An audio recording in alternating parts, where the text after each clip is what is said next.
పరిశుద్ధుడా, ప్రేమ నమ్మకం కలిగిన దేవా యేసయ్యా, నీ ఘనమైన శ్రేష్టమైన నామానికి వందనాలు, స్తుతులు, స్తోత్రాలు తండ్రి. నాయన నాయన గత నాయన విజ్ఞాపన ఆరాధన నుంచి విజ్ఞాపన ఆరాధన వరకు నాయన తోడుగుణ దేవా నీకే స్తోత్రాలు తండ్రి. ఈ దినోత్సవం లేక నాయన ఎంతో మంది నశించుండగా నీ ఉచిత కృపను బట్టి నాయన సజీవ లెక్కలు వచ్చిన దేవా నీకే స్తోత్రాలు తండ్రి. నాయన ప్రభా ఎప్పటి వరకు నాయన పాటలో తోడుగున్న దేవా నీకే స్తోత్రాలు తండ్రి. బాకి భాగంలో నాయన ప్రవేశిస్తుండగా అల్పునైన దాసును నాయన కొద్ది నిమిషాలు నిలబెట్టండి తండ్రి. ఒట్టి పాత్రను ప్రభా నీ వాక్యం ద్వారా నింపండి. మానవ జ్ఞానాన్ని మరుగుపరిచి నీ జ్ఞానంతో నాయన బోధించమని అడుగుతున్నాను తండ్రి. చెప్పే మాటలైనా వినగలిగే చెవులు, అనుసరించే ఆత్మ, గ్రహించే మనస్సు నాకు మాకు ప్రతి ఒక్క బిడ్డలకి దయచేయమని అడుగుతున్నాను తండ్రి.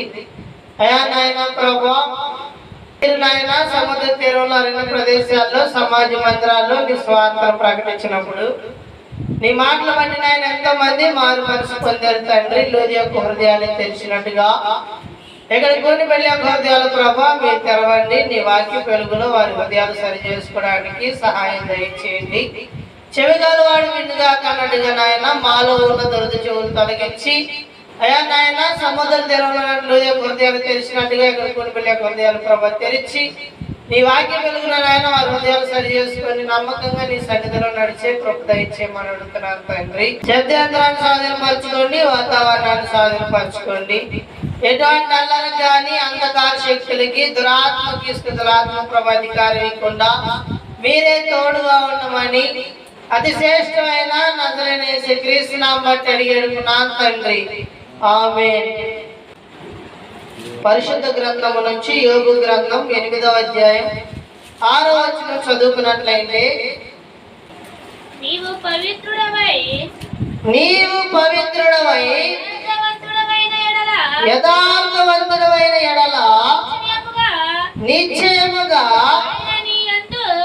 ఆయన నీ యందు శ్రద్ధ నిలిపి నీ నీతికి తగినట్లుగా నీ నివాస స్థలమును వర్ధిల్ల చేయును.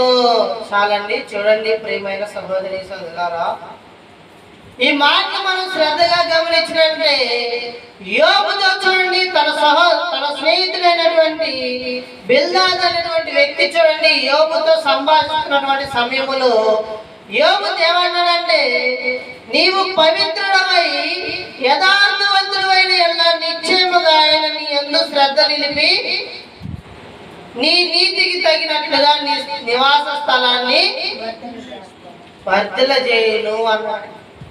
ఎందుకని చెబుతున్నాడు చెప్పండి మాటలు. చూడండి, అసలు యోబు ఎవరు? ఏవెవరండి? ఊజు దేశస్తుడంట. అతను ఎలాంటి వాడంట? ఊజు దేశంలో చూడండి ప్రసిద్ధి కలిగినటువంటి ఒక ఎవరండి? గొప్పవాడు. చూడండి, తూర్పు దిక్కున ఉన్నటువంటి ఈ యూజు దేశానికి చూడండి తూర్పు దిక్కున ఉన్నటువంటి జనములందట్లానంట ఇతను ఒక గొప్పవాడంట. గొప్పవాడంటే ఎవరు చెప్పండి? ఆ ప్రజలందరిలో ఆస్తి గలవాడు, సంపద కలిగినటువంటి వ్యక్తి, పొలములు కలిగినటువంటి వ్యక్తి, అనేకమైన పనివారు కలిగినటువంటి వ్యక్తి. చూడండి, యోబు కన్న 10 మంది సంతానం అంటాడు. ఎంతమంది? 10 మంది సంతానం. ఈ 10 మందిలో 7 కుమారులు, 3 కుమార్తెలు.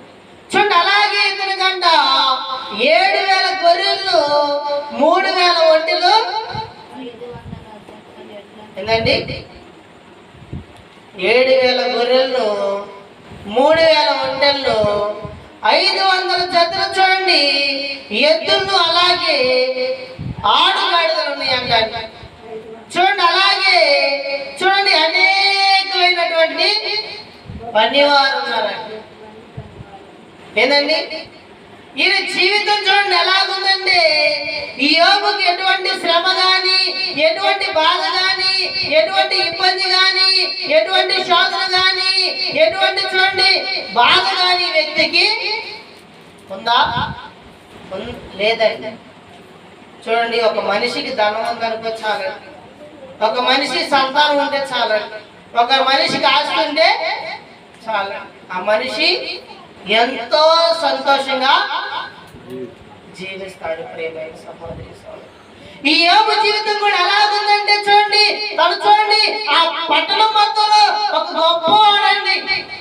ఆయనంట అనేకమైన ప్రజలకి న్యాయం తీర్చేవాడంట, పేదవారిని ఆదరించేవాడంట.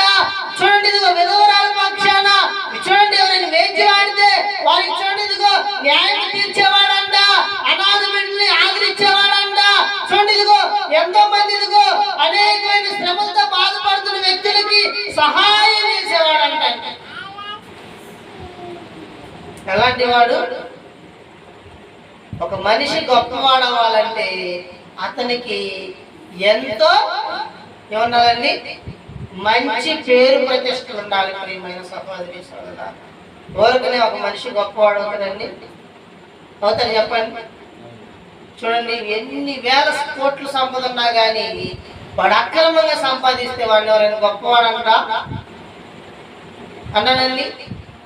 చూడండి, ఇదిగో ఎంత సంతానం ఉన్నా కానీ అది ఆ వ్యక్తి చూడండి అక్రమంగా జీవిస్తుంటే ఆ వ్యక్తిని ఎవరైనా గొప్పవాడనరా? చూడండి, యోబు జీవితం ఎలా ఉందంటే, యోబు అంట దేవుని ద్వారా ఆశీర్వదించబడ్డాడు. చూడండి ఎలా ఆశీర్వదించబడ్డాడంటే చూడండి ఏది కొదువు లేదండి అతనికి. ఉందండి, ఆస్తి ఉంది, పశువులుండి, పనివారు ఉన్నారు, సంతానం ఉంది, ఏది కొదువు లేదు. ప్రియమైన సహోదరి సోదరులు, అలాంటి యోబు జీవితంలో అంట ఒక దినాన ఆయన కేసు కలిగిందంటండి. ఏం కలిగింది చెప్పండి? శ్రమ వచ్చిందండి. చూడు ఎలాంటి శ్రమ వచ్చిందంటే, ఎలాంటి శ్రమ వచ్చిందంటండి? యోబు గ్రంథం 1వ అధ్యాయం 14వ వచనం చదువుకున్నట్లయితే, ఎద్దులు నాగలి దున్నుచు గాడిదలు వాటి సమీపమున మేయుచుండగా షేబాయీలు వాటి మీద పడి వాటిని పట్టుకొని పోయి ఖడ్గముతో పనివారిని హతము చేసిరి. జరిగినది మీకు తెలియజేయటకు నేనొక్కనే తప్పించుకొని వచ్చి ఉన్నాను. నేను అతడు ఇంకా మాట్లాడుచుండగా మరి ఒకడు వచ్చి దేవుని అగ్ని ఆకాశం నుండి పడి గొర్రెలను పనివారిని రగలబెట్టి కాల్చి వేసెను. దానిని మీకు తెలియజేయటకు నేనొక్కనే తప్పించుకొని వచ్చి ఉన్నాను. నేను అతడు ఇంకా మాట్లాడుచుండగా మరి ఒకడు వచ్చి కల్దీలు 3 సమూహములుగా వచ్చి ఒంటెల మీద పడి వాటిని కొనిపోయి ఖడ్గము చేత పనివారిని చంపిరి.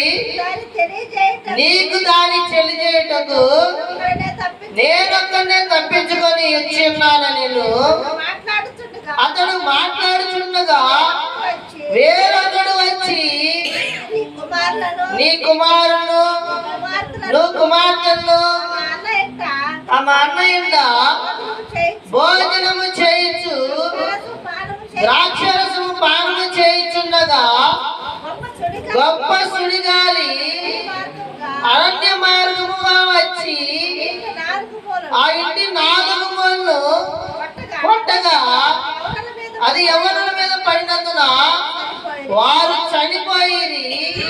దాన్ని నీకు తెలియజేయటకు నేనొక్కనే తప్పించుకొని వచ్చి ఉన్నాను. నేను చూడండి ప్రియమైన సహోదరి సహోదరా, ఇప్పటిదాకా యోబు గారు ఎలాంటి వాడని చెప్పుకున్నామంటే మనం సమృద్ధి కలిగినటువంటి వ్యక్తి. ధనములో సమృద్ధి ఉంది, సంతానములో సమృద్ధి ఉంది, పశు పక్షాదుల్లో సమృద్ధి ఉంది, ప్రజల్లో ఒక గొప్పవాడు అని తెలియపరచబడ్డాడు. అలాంటి వ్యక్తి కంటే ఏం కలిగిందండి? ఒక దినాన ఏమొచ్చింది? శ్రమ వచ్చింది. ఏమొచ్చింది చెప్పండి? శ్రమ వచ్చింది, బాధ వచ్చింది. శ్రమ బాధ వస్తే చూడండి అది ఎలాగొచ్చిందంట. ఒక దినానంట దేవదూతలందరూ చూడండి ఒక ప్రదేశములో ఒక సభలో చూడండి అక్కడ ఉన్నటువంటి అందరూ ఉండేనంట.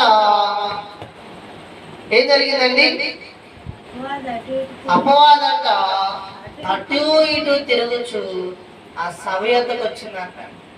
అక్కడ దేవుడు అంట ఏమన్నాడండి? అమ్మా, నువ్వు ఈ భూమి మీదకి వెళ్ళొచ్చావు కదా, ఈ భూమి మీద ఉన్న మనుషులు ఎలాగున్నారు? ఇదిగో యోబు ఎలాగున్నాడండి? ఏమంటుందండి? అయ్యా, నువ్వు యోబుకి ఏమొచ్చాడంట? నేనా యెహోవా యందు భయభక్తులు గల వారి చుట్టూ దేవుడు ఏమొస్తాడండి? ఏమొస్తాడు చెప్పండి? ఆయన దూతల్ని అగ్నిగా ఉంచుతాడు.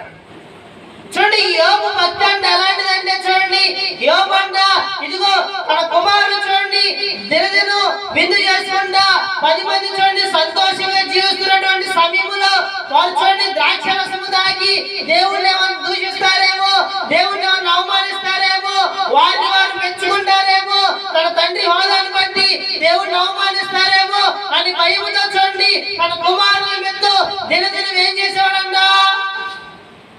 చేసేవాడండి? బలులు అర్పించేవాడంట. అయ్యా, నా కుమారులు తెలిసి తెలియక, నా కుమారులు నేను తొందరపాటులో, నా కుమారులు అప్పుడు ధనాన్ని బట్టి కానీ వెరవీగిదిగో నీ నామాన్ని దూషిస్తారేమో, నిన్ను అవమానిస్తారేమో, నిన్ను అనేక విధాలుగా తృణీకరిస్తారేమో, అయ్యా వారి నిమిత్తము అయ్యా ఇదిగో దాని బలి అర్పిస్తున్నాయ్యా, నా కుమారులు రక్షించయ్యా, నా కుమారులు క్షమించయ్యా, నా కుమారులు పాపాన్ని తీసివేయని ప్రార్థన చేసేవాడు. ఎలాంటి వ్యక్తి చెప్పండి? వ్యక్తి యెహోవా యందంట భయభక్తులు కలిగినటువంటి వ్యక్తి. ఎలాంటి వ్యక్తి? యెహోవా యందు భయభక్తులు ఉన్నటువంటి వ్యక్తి. ప్రియమైన సహోదరి సోదరులారా, అలాంటి వ్యక్తి కంట ఏమొచ్చినాయండి? శ్రమలు వచ్చినాయండి, బాధలు వచ్చినాయి, ఇబ్బందులు వచ్చినాయి, ఇరుకులు వచ్చినాయి, ఎన్నో వచ్చినాయి. ఇవన్నీ వస్తే చూడండి ఇదిగో అతను ఎలా తయారైందంటే ఏమైపోయాడండి? సమస్తం పోతే అంట అతను చూడండి లేచంట తన వస్త్రములు చెప్పుకోనంట తల వెంట్రుకలు గొలిగించుకొని నేల పడి సాష్టాంగపడి ఏం చెబుతున్నాడు? అయ్యా ఏమన్నాడండి? ఏమన్నాడు చూడండి? యోబు గ్రంథం 1వ అధ్యాయం 21వ వచనం చదువుకున్నట్లయితే, నేను నా తల్లి గర్భములో నుండి దిగంబరునై వచ్చి తిని దిగంబరునై అక్కడికి తిరిగి వెళ్ళదును, యెహోవా ఇచ్చును, యెహోవా తీసుకొని పోయాను, యెహోవా నామమునకు స్తుతి కలుగును గాక. ఈ సంగతిలో వేషమందును యోబు ఏ పాపము చేయలేదు, దేవుడు అన్యాయం చేశాడని చెప్పలేదండి. ఏం చేశాడు చెప్పండి? తనంట తల్లి గర్భము నుంచి వచ్చినప్పుడు ఎలాగొచ్చాడండి? చూడండి, ఒక మనిషి తల్లి గర్భం నుంచి వచ్చినప్పుడు అతనికి వస్త్రాలు, అతనికి ఆభరణాలు, అతనికి మంచి హెయిర్ స్టైల్ ఉన్నది ఏమున్నదండి. ఎలా వస్తాడండి? అతను వస్తా బంగారం తీసుకురాడు, ధనాన్ని తీసుకురాడు, వస్త్రాలతో కూడా రాడండి. తల్లి గర్భం నుంచి ఎలా వస్తాడంట? దిగంబరికి వస్తాడు. ఒక మనుషుడు చూడండి తల్లి గర్భం నుంచి దిగంబరికి వచ్చిన తర్వాత కొన్ని దినాల పాటు చూడండి అతను ఎదిగే సమయంలో అనేకమైన వాటిని సంపాదించుకుంటాడండి. అవునా కదా? ధనాన్ని కానీ ఏంటండి, సంతానాన్ని కానీ, జ్ఞానాన్ని కానీ, ఉద్యోగాన్ని కానీ అన్నిటినీ సంపాదించుకుంటాడు. ప్రియమైన సహోదరులు, మరలా చూడండి, అతను బంగారం సంపాదించిన, ఆస్తి సంపాదించిన, ఉద్యోగం సంపాదించిన, అతను మరణించేటప్పుడు ఏమైనా తీసుకెళ్తాడండి? తన ఒంటి మీద ఉన్న వస్త్రాన్ని కూడా తీసుకెళ్తాడా? తీసుకెళ్ళడు ప్రియమైన సహోదరి సహోదరులారా. కాబట్టి యోబు కూడా ఏమన్నాడు, అయ్యా నేను తల్లి గర్భము నుంచి ఎలా వచ్చానంట? దిగంబరికి వచ్చానయ్యా. మరలా నేను మరణించేటప్పుడు ఎడబోతానంటండి, దిగంబరిగానే పోతానయ్యా. చూడండి, తనకంత శ్రమ వచ్చినా గాని ఒక్క మాట అయినా భక్తిహీనంగా మాట్లాడాడండి? ఒక్క మాట అయినా దేవుని తునీకరించి మాట్లాడా? ఒక ధనవంతుడండి, ఒక గొప్పవాడు, తనకు శ్రమ వస్తే ఏమనాలి? మనమైతే చూడండి, ఒక శ్రమ వస్తే ఏం చేస్తాం? ఒక బాధ వస్తే మనలో ఉన్న నీతిని పోగొట్టుతాం. అయ్యా ఇన్ని దినాలు నేను దేవుడి సన్నిధికి వెళ్ళానయ్యా, ఇన్ని దినాలు దేవుడికి బలి అర్పించాను, నా కుమారులు అడ్డు చంపుతావు, నా ఆస్తిని అడ్డు తీసేస్తావు, ఏమంటావండి? ఇదిగో నేను దేవుడి సన్నిధికి ఎన్ని చేశాను, ఇదిగో బాల్య వయసు నుంచి నేను దేవుడికి ప్రార్థిస్తున్నాను, నేను బాప్టిజం తీసుకున్నాను, దేవుడు ఎదుగుతున్నాను, ఆయన నాకు ఇది ఇదేనా చేసేది అని అవమానంగా మాట్లాడతాం ప్రియమైన సహోదరి సహోదరులారా. ఈయనంట తన భక్తిని విడిచిపెట్టాడండి. ఆ శ్రమ వచ్చినా బాధ వచ్చినా కానీ ఏం చేస్తున్నాడండి? తన భక్తిని విడిచిపెట్టలేదండి. విడిచిపెట్టకపోతే సాతాను మరలా దేవుని యొద్దకు వచ్చి అంటుంది, అయ్యా నువ్వు ఆస్తినే పోగొట్టావయ్యా, తనకు బలహీనత తెచ్చావనుకో, అతను నిజంగానే నిన్ను, అయ్యా ఈ ఒక్కసారికి నాకు ఛాన్స్ ఇచ్చావనుకో, ఆ యోబు యొక్క శరీరం మొత్తాన్ని నేను పాడు చేస్తానయ్యా. ధనం అంటే ఇప్పుడు పోతే మరలా సంపాదించుకుంటాడు, తనకు బలహీనత పెడితే కంపల్సరిగా నిన్ను దూషిస్తాడయ్యా అంటే దేవుడు ఆ సాతానికి ఏం చెప్పాడండి? సాతానా, అతను ఎంత భక్తిపడో నీకు తెలియదు. ఏం చెబుతున్నాడండి? యోబంట యథార్థవంతుడు, న్యాయవంతుడు, దేవుని యందు భయభక్తులు కలిగి చెడుతనాన్ని విసర్జించిన వాడు అంటాడు. ఈ సాక్ష్యం ఎవరు చెబుతున్నాడు చెప్పండి? దేవుడే చెబుతున్నాడండి యోబు గురించి. సాతాను చూడండి ఎంత పరీక్షిస్తుందండి. అతను ఇదిగో దేవుడి భక్తిలో ఉంటాడా, తొలగిపోతాడా, తన సంపదను తీసేస్తే దేవుడిని దూషిస్తాడేమో, తనకు బలహీనత తెస్తే దేవుడిని దూషిస్తాడేమో అనుకుంటుందండి. అనుకొని చూడండి ఇంకొక సమయం తీసుకొని ఆ యోబు శరీరాన్ని తల నుంచి పాదాల వరకు ఏం చేసిందంట? మొత్తిందండి. దేవుడు ఒక ఆజ్ఞ ఇచ్చాడు, ఇదిగో తన ప్రాణముల మటికి ముట్టొద్దు కానీ తన దేహాన్ని ఏదైనా చేసుకోమని దేవుడు మాట ఇచ్చాడు. ఆ మాట చొప్పున తన దేహం మొత్తం ఏం కలిగినాయి అంట? కురుపులు వచ్చినాయి. చూడండి ప్రియమైన సహోదరి సోదరులారా,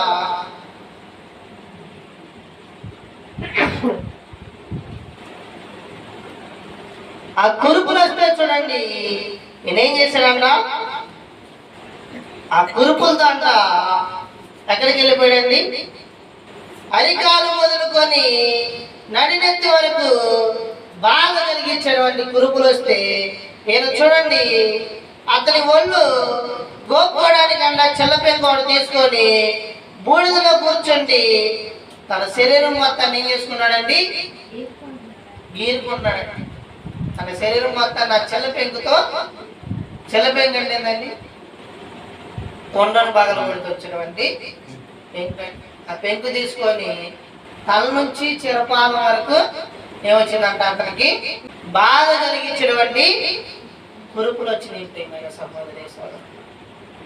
ఆ కురుపుల కంట చూడండి అక్కడ ఉన్నటువంటి తన భార్య, ఇదిగో నీ జీవితం అనేది ఇలాగ అయిపోయింది, ఇక ఇదిగో నిన్నెవరు ఇదిగో ప్రేమించరు, నీ శరీరం కూడా పాడైపోయింది కాబట్టి నువ్వు నాకు ఇంకా అవసరం లేదు, ఎప్పటికైనా కానీ దేవుణ్ణి దూషించి మరణంగా మాట్లాడు. చూడండి, లాస్ట్ స్టేజ్ అండి, మరణించే స్థితికి వచ్చాడు ఆయన. సాతాను చూడండి ఆ మనిషిని ఇదిగో ఉన్నత స్థితి నుంచి ఎక్కడికి తీసుకొచ్చింది? పెంట కుప్పల మధ్యని తీసుకొచ్చింది. రాజుగా సింహాసనం కూర్చునే వ్యక్తిని చూడండి ఎక్కడో బూడిదలో కూర్చునే స్థితికి తీసుకొచ్చింది. మరి అలాంటి స్థితికి వచ్చినప్పుడు యోబు నీతి ఎలా ఉందంట? ఆ సమయంలో అన్నాడంటండి, యోబు యొక్క సహోదరుడు ఏమన్నాడంటే, స్నేహితుడు ఏమన్నాడండి?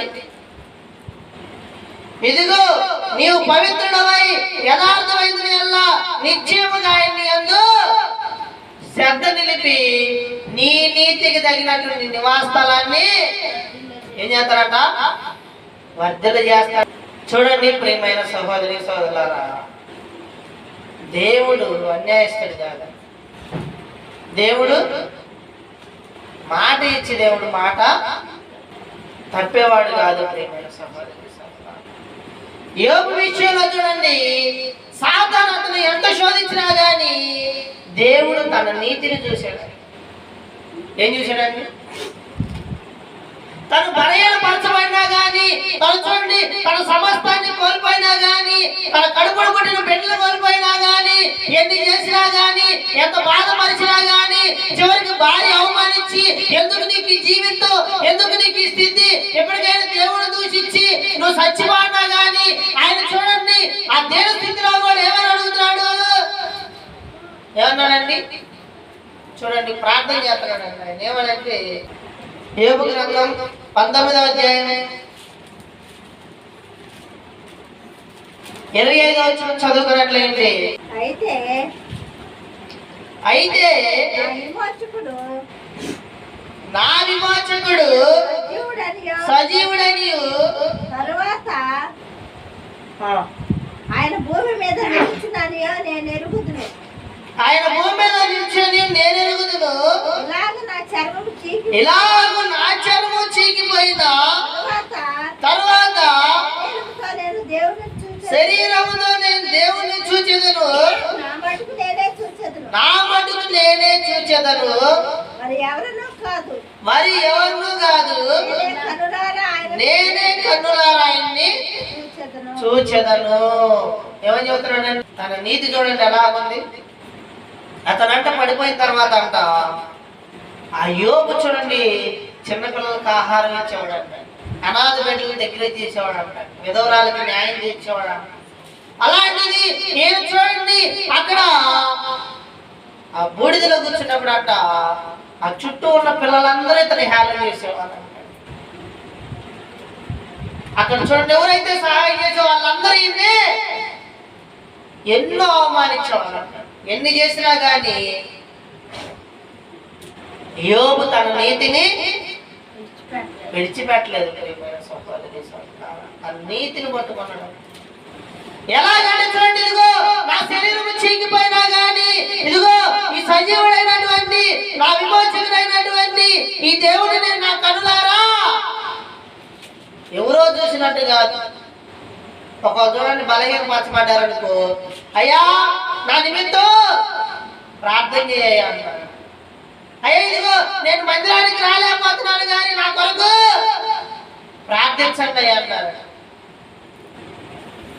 ఇదిగో ఈ డబ్బులు ఎత్తాను కానీ దేవుడి సన్నిధిలో కానికేయండి అయ్యా, నా పేరు చెప్పి ఏమయ్యా. చూడండి ప్రియమైన సహోదరి సోదరులారా, యోబు చూడండి తన దేన స్థితిలో ఉన్నా గాని, తన బలహీన స్థితిలో ఉన్నా గాని, తను చూడండి ఒంటి నిండా కురుపులతో ఉన్నా గాని, నా కన్నులారా నేను దేవుణ్ణి చూడండి. మనకు బలహీనత వస్తే దేవుని సన్నిధికి రావాలి, కాళ్ళు నొప్పులు వస్తే దేవుని సన్నిధికి రావు, ఒంటి నొప్పి వస్తే దేవుని సన్నిధికి రావు, బలహీనత వస్తే దేవుని సన్నిధికి రావాలి, దేవుని సన్నిధిలో కూర్చోవాలి.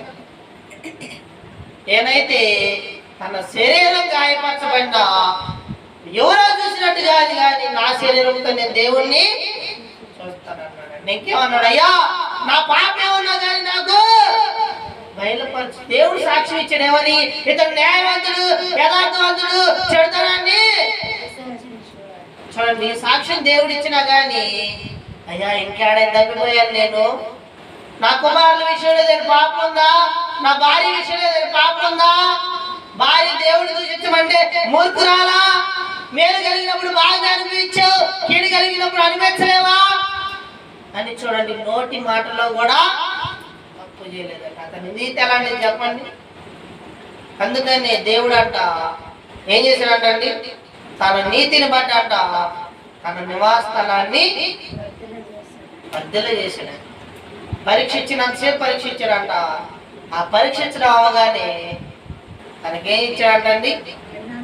యోబు గ్రంథం 42వ అధ్యాయం 12వ వచనం చదువుకున్నట్లయితే, యెహోవా యోబును మొదట ఆశీర్వదించడం కంటే మరి అధికముగా ఆశీర్వదించెను.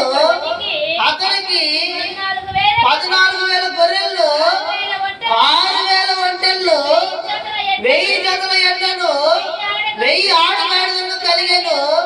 మరియు అతనికి 7 కుమారులు, 3 కుమార్తెలు కలిగిరి.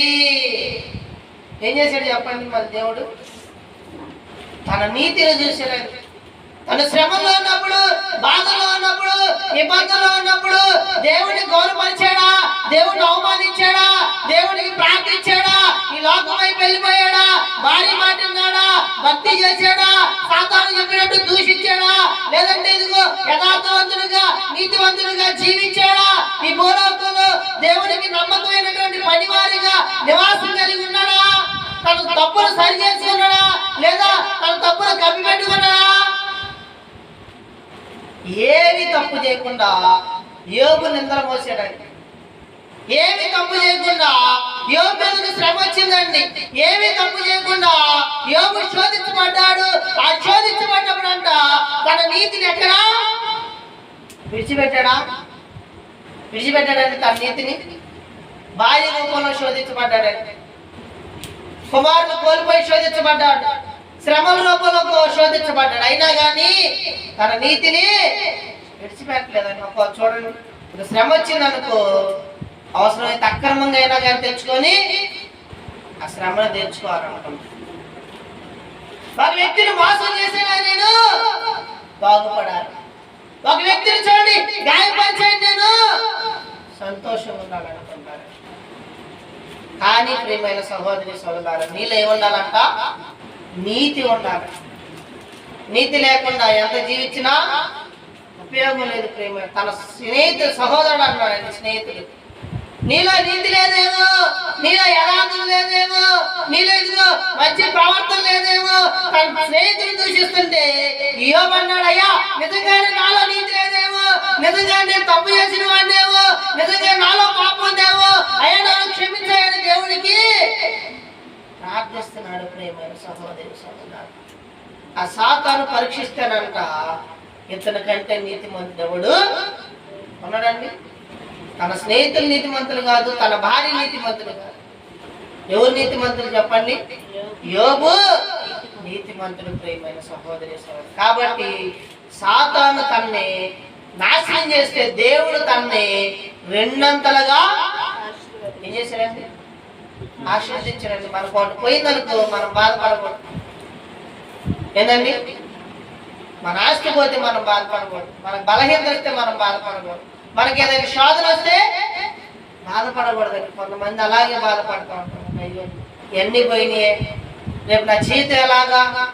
నువ్వు నీతిగా జీవించావనుకో దేవుడు అంట నీ నీతిని బట్టి నీ నివాస స్థలాన్ని అద్దెలు చేస్తాడండి. ఒకటి పోయినా నీకు రెండిస్తాడు. ప్రియమైన సహోదరి సహోదరుడు, 7 గొర్రెలకు బదులుగా 14 గొర్రెలు ఇచ్చినట్ట.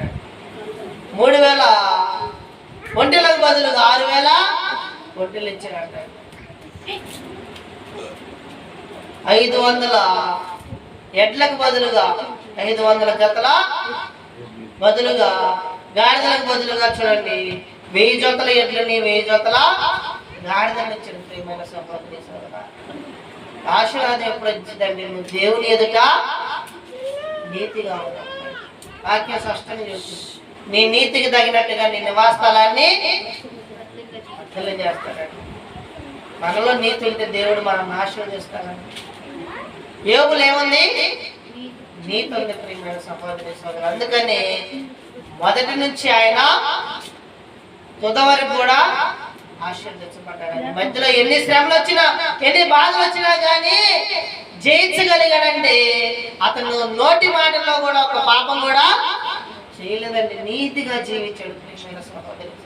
కాబట్టి మన జీవితాలు కూడా యోబుకి మాదిరిగా ఉన్నారండి. సాక్ష్యాన్ని బట్టి మనం కూడా ఎన్ని శ్రమలు వచ్చినా ఎన్ని బాధలు వచ్చినా నీతిని విడిచిపెట్టకూడదు సహోదరి సోదరా.